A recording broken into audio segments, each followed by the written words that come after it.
here at BlizzCon 2014. This is our first interview of the day, early in the morning. Yeah. We're talking to. I'm Dave Kosak. I'm the lead narrative designer for World of Warcraft. Excellent. Dave, this is a huge time for you guys right now. This BlizzCon has been incredible. This You guys has have been a announced, spectacular BlizzCon for us. There's a lot going on. Yeah, you've announced so much. And next week, you're launching Warlords of Draenor. Yeah, what's the vibe like at the office right now? It's absolutely crazy. We have we play Heroes of the Storm at lunchtime, and then we fix bugs, and then we're getting ready, and we're watching the forums, we're watching the feedback. It feels like everything is happening at once. So it's a really crazy time for Blizzard. Yeah. Definitely. And sort of as the lead narrative designer, Warlords is kind of an important expansion for you guys because you're kind of going back. Absolutely. You're reincorporating very important elements of World of Warcraft's history into Warlords of Draenor. So what was sort of the impetus for that? What was the driving force behind this decision? We always want to kind of mix in new things and keep the franchise alive and going, but always kind of stay to our roots. So Mist of Pandaria was very intentionally like this beautiful sort of vacation, like this kind of exploration of a strange new land, because then we knew we were going to go dark with the next expansion. So this expansion, like we said last year, very savage, very dark, and it also goes right back to the core of Warcraft's roots.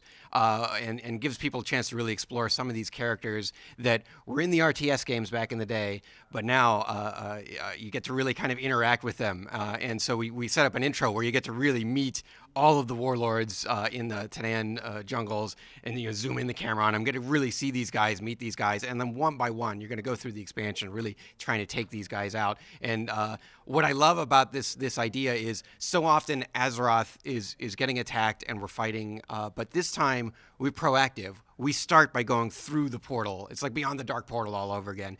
We're on the offensive. The Alliance and Horde are going to another world to kick some ass and really just claim that place. And everything about the expansion is about going to this savage world and claiming it, building a garrison, building up a floor, everything about it. So it really feels like we're going right back to the roots of the franchise, which is nice. I love that we do both with World of Warcraft. We can incorporate new stuff and then come back to the core. Yeah. Definitely. When I was playing the beta, one of the biggest things that I noticed is the scale of Warlords of Draenor, because I think about like Wrath of the Lich King. You sort of have this central figure of Arthas, and he's this imposing guy that constantly shows up throughout the story of Wrath of the Lich King. And then you have Cataclysm, where Deathwing is this ginormous, imposing threat. And with Warlords, it feels like you're building an army to take on an army. Yes.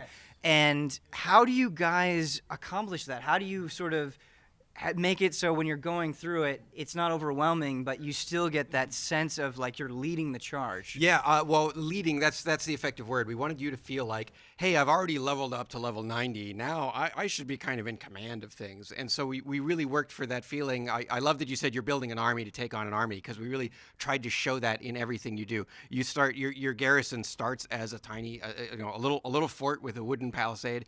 And like Warcraft 3, you get to build up a big base, and we really wanted to feel that you were constantly building, and so you get more and more followers, there's more and more people wandering around your base, so you get that feeling, like you said, of having a big army.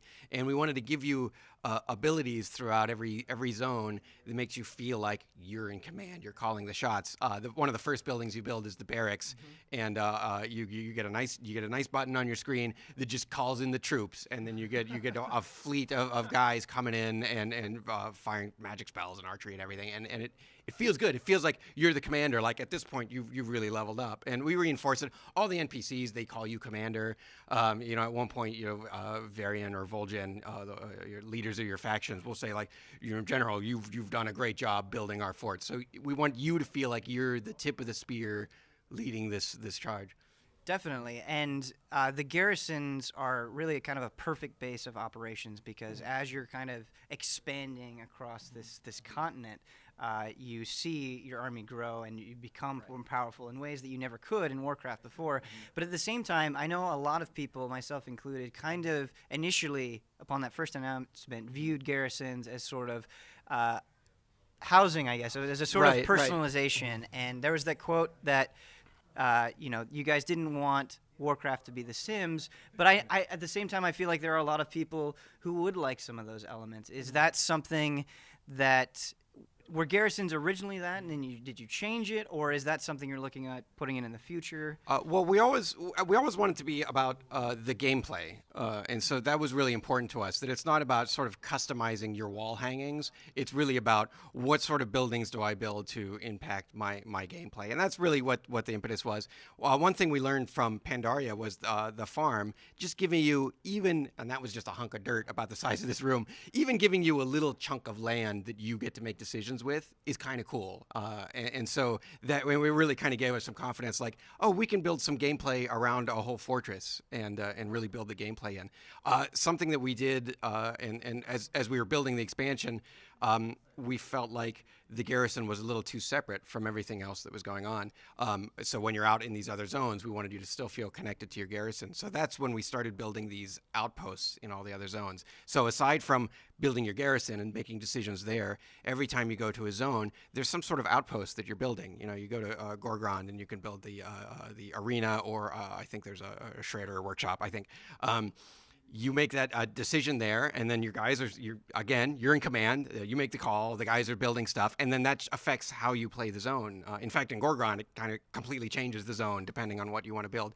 But it gives you powers in that zone, and then there's also max level content in every zone. So all the decisions you made during level up now affect when you go to all those zones.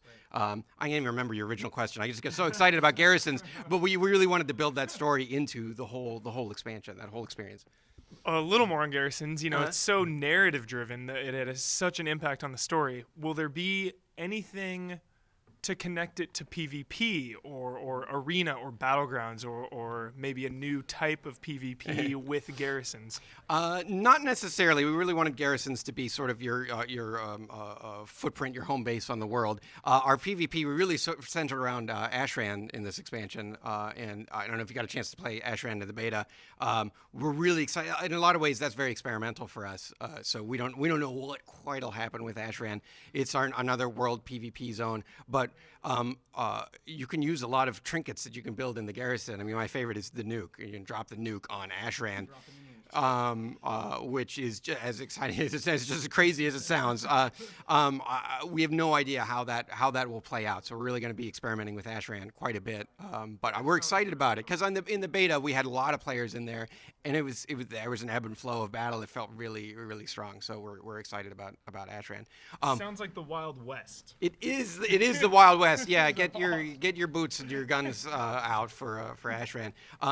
But one thing you did say about the narrative, there's also, when you get to level 100 and you sort of get to your level 3 garrison, then there's also these what we call chapter quests, which are a lot like the in patch 5.1 in Pandaria. You know, there was this kind of ongoing story after the fleet landed, and every couple of days you get a little more piece of story. It's like that with your garrison. We're gonna explore. We're gonna find another one of the. We're gonna take down the Burning Blade War Chiefess. And so there's kind of a build up to that conflict, and that's kind of happens sort of every week in your garrison. You might see a new quest, and that a little story will evolve, and then of course throughout the patches we'll continue evolving the story. Yeah. So sometimes there are a lot of games that I have to review, and I can't pay as much attention to World of Warcraft as I would like to. So what I do is I regularly go on the WoW forums. I just want to see what the conversation is, what people are saying, what the vibe of the game is at the moment. And I don't necessarily agree with this sentiment, but I'm curious to hear your answer.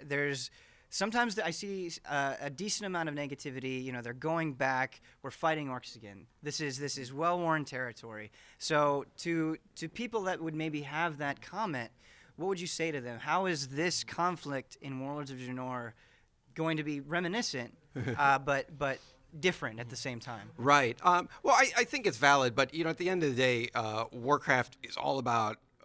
Orcs versus humans is sort of the core of the franchise, and from the very first box cover of the first Warcraft game, you know, that's what it's all about. So we're going to see a lot of orcs and humans. That's really what everything revolves around. But I think once they step into Draenor, you'll see that there's a whole lot more going on here. One of the things I'm most excited about is our story about the Draenei. The Draenei, you know, for a few years now, we haven't really been able to tell good Draenei stories. And even in Burning Crusade, what we saw of the Draenei was the few survivors of this horrible sort of cataclysm on Draenor. But here we get to see their civilization. I don't want to say at its height because that was on Argus, but we get to see what kind of world the Draenei would build. They've been here a couple hundred years.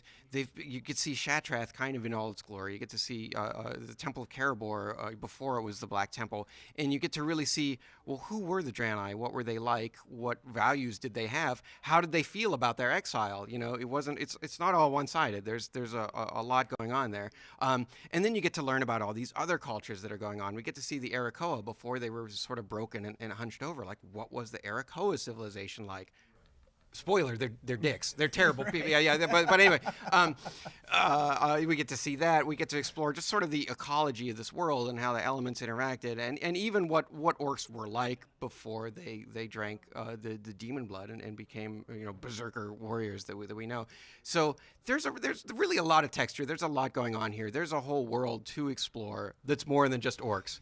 But if you like beating orcs up, there's a lot of orcs to beat up. I'm glad you're bringing these things up, perspectives that you have been missing in Warcraft. You get to see in Warlords of Draenor. And the other thing that I was really impressed with, probably my favorite element of the beta thus far that I've played, is a lot of the quests that I was doing felt more personal than they have in almost any other expansion. Like, it wasn't a lot of, okay, I go to this person, they're sending me off, I do the thing. There's definitely that as well, but a lot of times I would do a quest, those characters would come with me. They would have an arc. Yeah.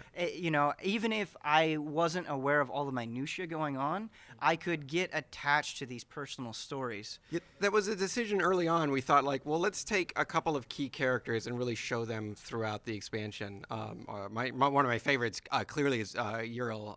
She's a Draenei, and with her story, we get to tell what's it like for your average Draenei on the streets that's suddenly faced with this kind of thing, and how do they respond to this sudden attack when their whole world is turned upside down? And Yril is like, she rises to the occasion, and so sort of from an everyday kind of background, she kind of becomes this epic hero. So I think people can relate to that. It's a really fun story. You get to see Yril throughout the expansion, suffer through some losses and find her bearing and really take charge. And it's fun to see that character arc, which also kind of helps reflect on you, the player, the hero, and your own arc as you're a veteran coming to this place, building up a fortress and inspiring all these people to fight. We try and give it that personal touch, and I'm glad that that's coming across in the beta. That's good to know. Yeah. I cannot wait. Well, Dave, thanks for your time, and I can't believe that I get to play it next week. Next week, it's happening. It's like right here. How often do you come to a BlizzCon and we're like, yeah, there it is. Yeah. Dave, I love it, but it's going to ruin my life. Hey, that's what I like to. No, I don't like to hear that, but yeah. Thanks for your time. Great. Thank you very much.